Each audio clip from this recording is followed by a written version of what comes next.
জায়নামাজটি নিঃসংকোচে বাড়িয়ে দিয়ে বিশ্ববাসী হৃদয় জয় করে নিয়েছেন এক বাংলাদেশি পরিচালক কবি।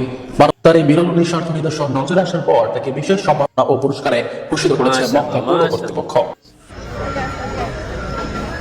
সাম্প্রতিক সময় অনেকে দেখেছেন এই ভিডিওটা প্রচুর পরিমাণ ভাইরাল।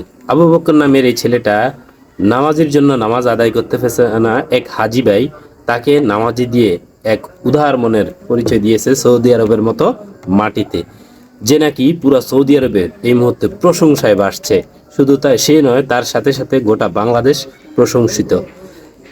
ঘটনা কি ঘটেছে এই ভিডিওতে দেখেছেন, আমি একটু ব্যাখ্যা করে বলি।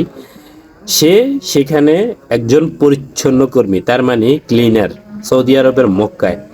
সেই সময় একজন হাজি ভাই নামাজি বিতরণ করতেছিল, তখন সেও একটা নামাজি পেয়েছে, সে সেখানে দাঁড়িয়েছিল। যখন ওই হাজি ভাই নামাজি বিতরণ করতেছে, তার পাশাপাশি আরেকজন হাজি বারবার এসে তার পাশাপাশি হাত বাড়াচ্ছে তাকে একটা নামাজি দেওয়ার জন্য, কিন্তু সে দুর্ভাগ্যবশত পায় নাই, তখনই নামাজি শেষ হয়ে গেছে। এটা দূর থেকে লক্ষ্য করছে আবু বক্কর নামের এই ছেলেটা, যে আমাদের বাংলাদেশের গৌরব। সে লক্ষ্য করেছে, সে যখন দেখতে পেরেছে এই হাজি ভাই নামাজির জন্য নামাজ আদায় করতে পারতেছে না আর নামাজিও পায় নাই, তখন সে এক উদার মনের পরিচয় দিয়েছে।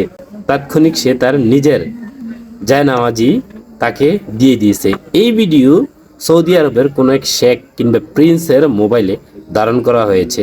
যখন এটা সোশ্যাল মিডিয়ায় আপলোড হয়েছে তখনই পুরা ভাইরাল। তখন সৌদি আরবের প্রশাসন থেকে তাকে ডেকে নিয়ে পুরস্কৃত করা হয়েছে এবং প্রশংসা করা হয়েছে। এটাই বাস্তব। আমরা বাঙালিরা যুগে যুগে উদার মনের পরিচয় দিয়ে এসেছি বিভিন্ন জায়গায়, বিভিন্ন দেশে। আমরা বাঙালি, আমরা গর্বিত। আর এই ধরনের আবু বক্করদের মতো মানুষদের জন্য আমরা বাংলাদেশের মানুষ সব জায়গায় সবসময় প্রশংসিত। সালাম আবু বক্করকে।